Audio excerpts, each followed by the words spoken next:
Yeah, I'm ready. Yeah. You ready? You ready? You got Are we doing it live or not? I don't know. Fuck it, we'll do it live! We'll do it live! Fucking shit sucks!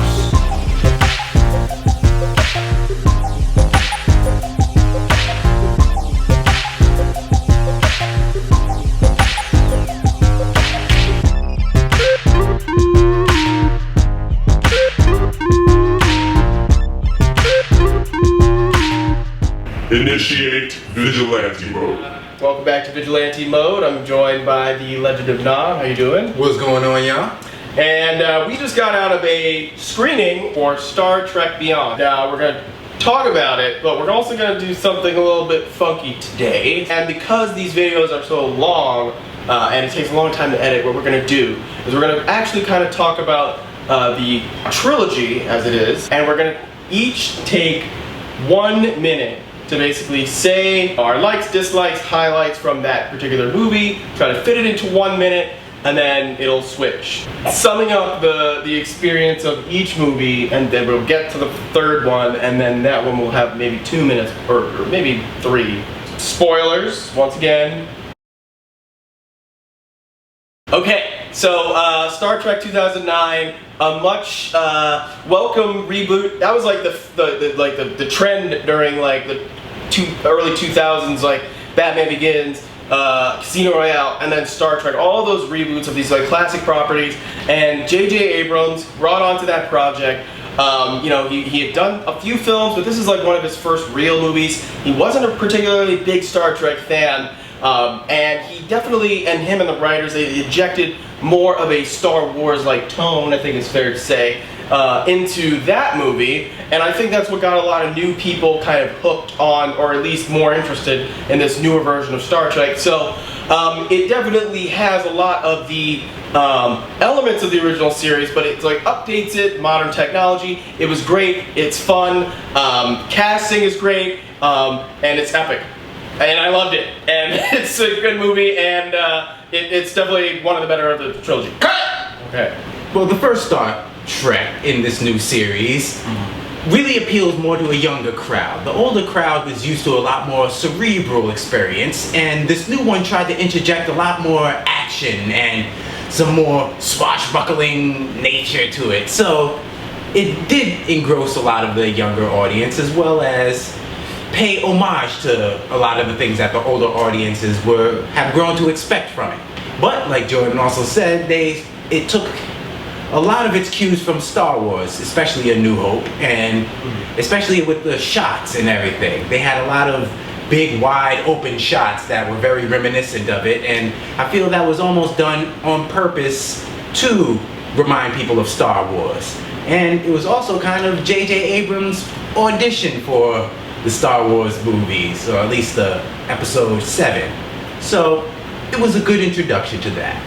Okay, Star Trek Into Darkness. Now, again, this is full spoilers for people who have not seen the original, films, all these ones over here. It's basically a remake of The Wrath of Khan, which is widely considered the best of the original franchise films.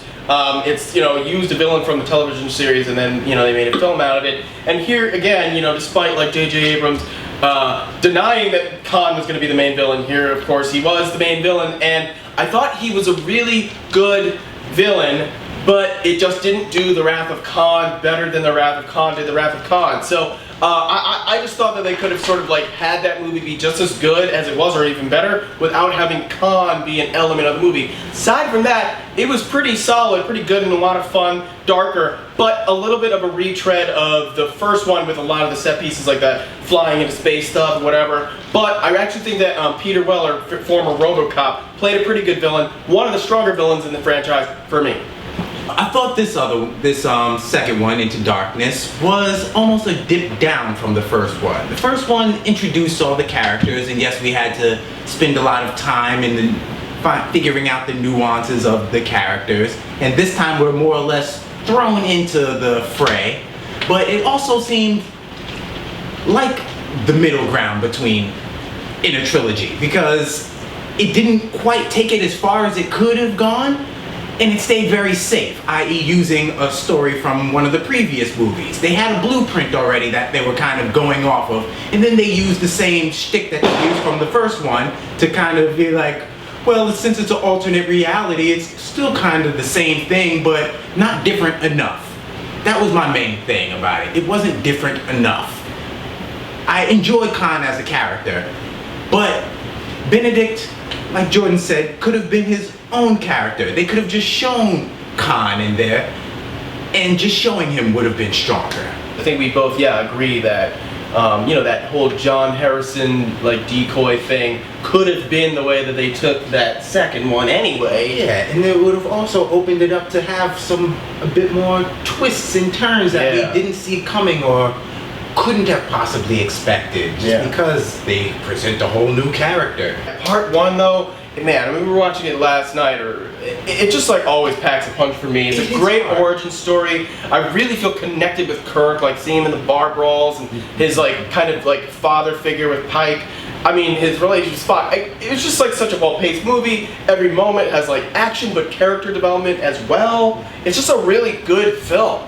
We can go in a completely different direction because like blowing up Vulcan, for example. Exactly. I love how they took risks with like, the canon of material, and they weren't afraid to make bold decisions. Yeah, that alter the whole status quo of Star Trek and made its own thing and enabled it to tell new stories. So with that said, now let's break into part 3. And on this one, let's put 3 minutes on the clock. Alright, so we just got out of Star Trek Beyond. Wow. Really enjoyed this movie. Like Nana was just saying, like, where, the expectation I thought was, I think was kind of like this was not going to be particularly good. I mean, we got the third X-Men movie, which we thought was probably not going to be great based on all the reviews, but we liked it. And this one, I gotta say, really exceeded my expectation. It was far better than that third X-Men film. And it was one of the best of this trilogy, if not maybe the best one. I mean, next to the first one, because it's such almost like a classic at this point. It was just so much fun. It's everything you expect you should want in a summer movie. It had the characters that we've like now learned, like we've grown with and love them. Other different characters get more like spotlight and moments to shine, like Scotty. Obviously he wrote the movie, so Simon Pegg wrote the film. So, of course he's gonna write Scotty a bigger part, and it plays well. But every character I think was really done well. It's like a great ensemble piece, and it's the special effects are great. I mean, what is there not to really dislike about this movie? Sophia Boutella, the one in whiteface who was in Kingsman, she steals the show. She was great. I mean, even though a lot of the kind of trajectory of the story, I guess, was like kind of routine, it still felt fresh and fun, and they were having fun with the formula. They didn't like get too bogged down by the science fiction conventions. They kind of just, told, again, like kind of Nato said before, a swashbuckling adventure, characters having dilemmas, taking us through this journey, obviously symbolic of what they're experiencing. I thought Idris Elba was a pretty solid villain.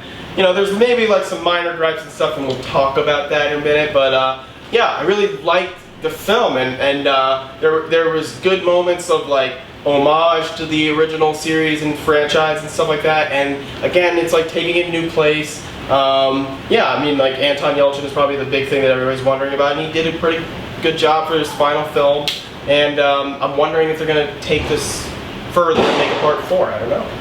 This new one surprised me in a way that I really wasn't expecting. Like I said, I expected it to be either on the same level as number 2 or a little bit worse, especially with the trailers for it. The first couple of trailers, I was relatively unimpressed.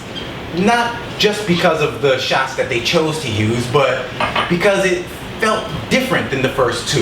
It had its own pace to it. It seemed to move a bit quicker, even in the trailer. So my expectations were low, and I think that was probably the best way to go see this, because my mind was blown. I kept waiting for that moment in the movie where, okay, now it's gonna take a dip. Okay, no, that was pretty good. Oh wait, this is from the trailer? Okay, it's gonna dip now. Nope, no, it's still pretty damn good. So, I really don't have too many negative things to say about it. The characters themselves, I felt like even if I wasn't familiar with these iterations of the characters, that I would still understand it just as well. In the first one, they were trying to establish a lot of the characters and their personalities and how they would interact with each other. But in this one, we just get to full on see how they are. They've been together, like traveling the galaxy for years at this point. And they know each other's personality. They know each other's quirks. So there's no longer any trying to find each other. It's just, we're a family at this point, and this is what we're going to do. And this is how we're going to try and get past this seemingly impossible dilemma, let's say. So, I was very impressed with that. Idris Elba, I really dug how his accent changed as his physical appearance changed.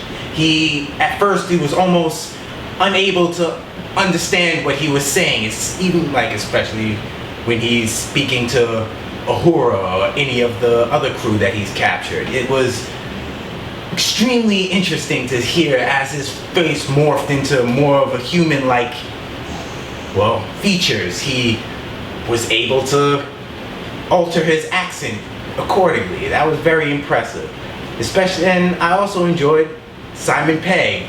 He had a much bigger role and much more integral to the story. Now in the second one, he also played a very big role with saving the day, but in this one, it was even more so. He had more interaction with other characters that we didn't really get to see in the first two. He was mostly just talking to Kirk the whole time. So we got to see a bit more of his personality. And what was the white face? Jayla, or her character. Jayla. She was amazing. I really enjoy these female protagonists nowadays, especially with this new trend with Hunger Games. Hunger Games, and it's just such a joy to see strong female characters finally being put on the screen. So, bravo. Yeah. I mean, she, again, I think you hit the nail on the head with the whole marketing thing, because I think of late we're seeing a bunch of movies with like not the greatest trailers or greatest marketing, and then we go see the movie and then we're either like, oh, that was basically as bad as it looked, or it's like, wow, that was really good. People were like, ripping on the music that they chose. It's just like things like that. It's a trailer. It's not the film, and it's like designed to. And then obviously the moment in the movie where they use the track from the trailer, it shut everybody up. It was so well used. Absolutely. It was like I was cheering. There was so much joy in this movie. It was like a celebration of an incredible franchise, a great kind of series of stories.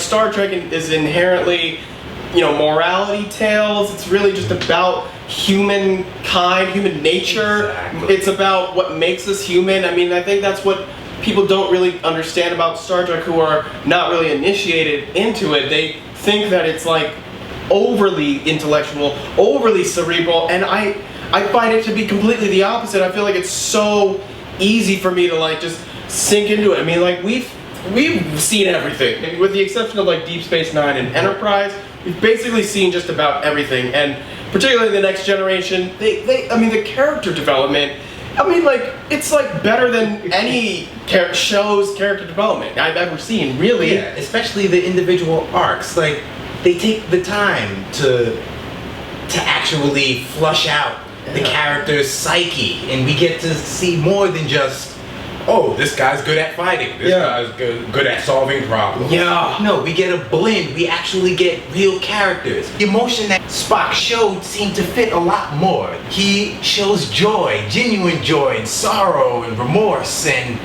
honor. And we got to see a range of what Vulcans can really feel, especially when they're half Vulcan and half human. What his human side is allowing him to portray. And that's something that we're getting in this iteration that we didn't get with Leonard Nimoy.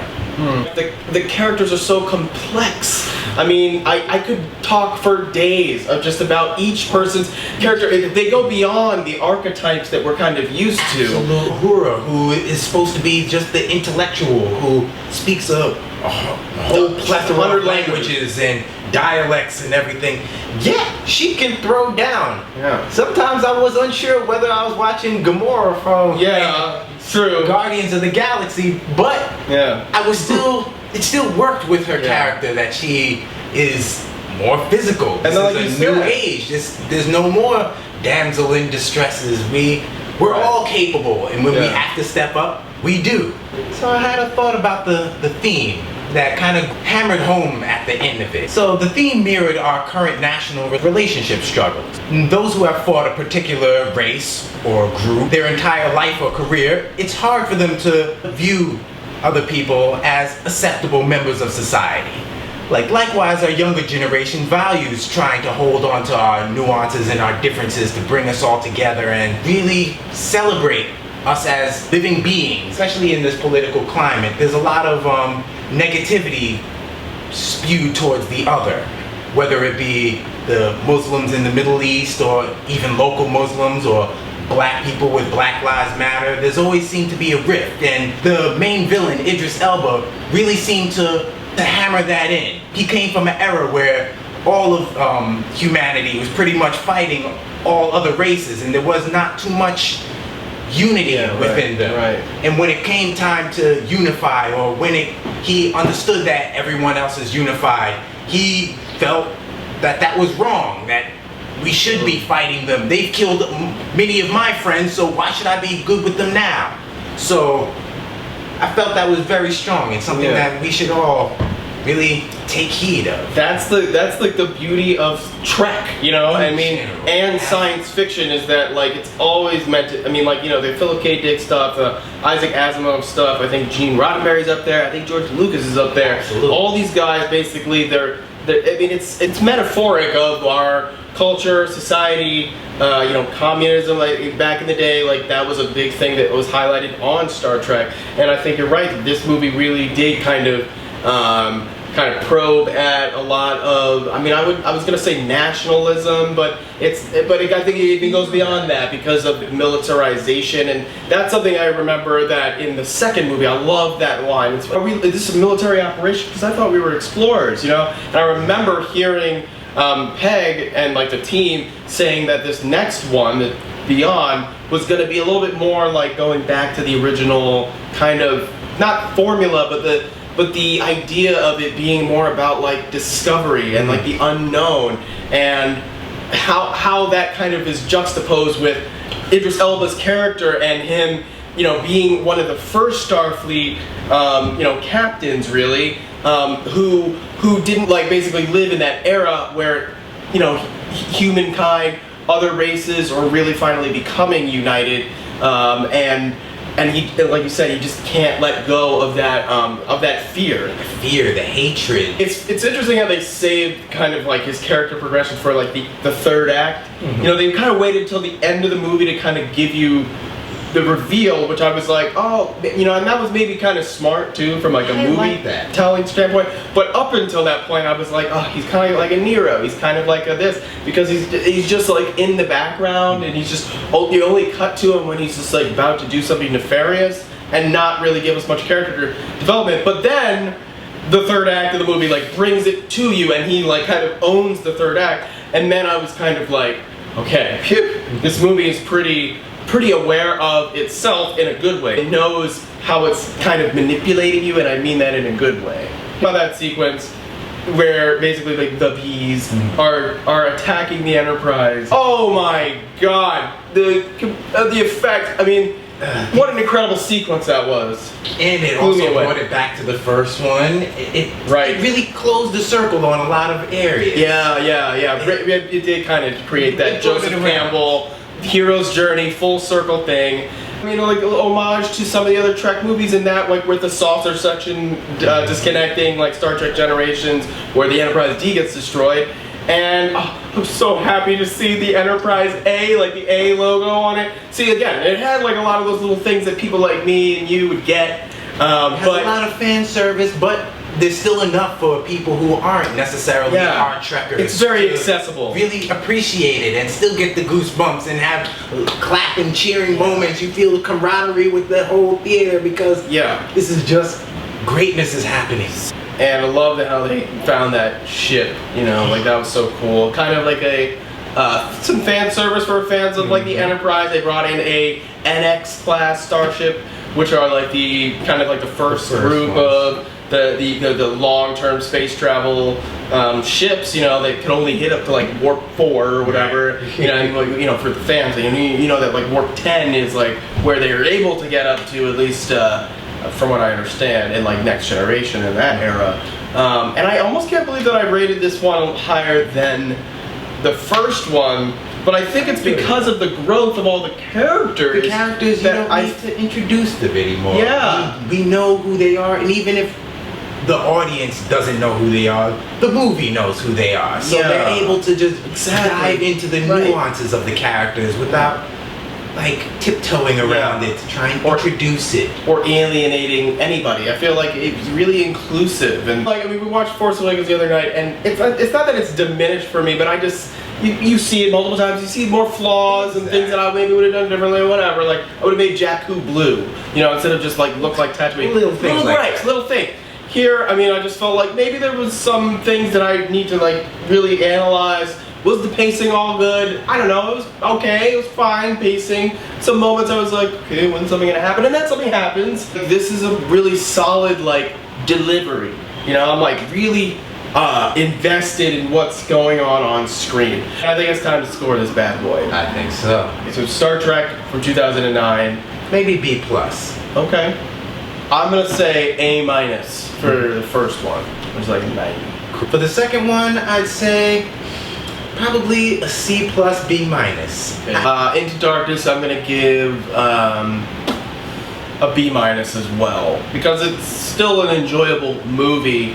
But as a Star Trek fan, it's a little bit, you know, like you could have done a lot better. And for Beyond, solid A.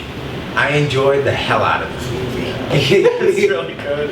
Yeah, it's an A. I mean, I gave Civil War an A, and I feel like it's pretty much on that same level of like enjoyment and fun and progressing our characters. And this movie, I think that you're gonna have a great experience if you've never seen Star Trek before, or any of the other movies. I think it's a really good entry point for people because it's just a good like space adventure, you know, with some pretty high stakes and some great characters. Yeah.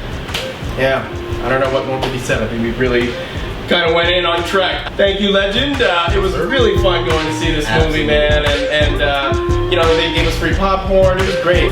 That's all for today. Live long and prosper until next time. Vigilante mode deactivated.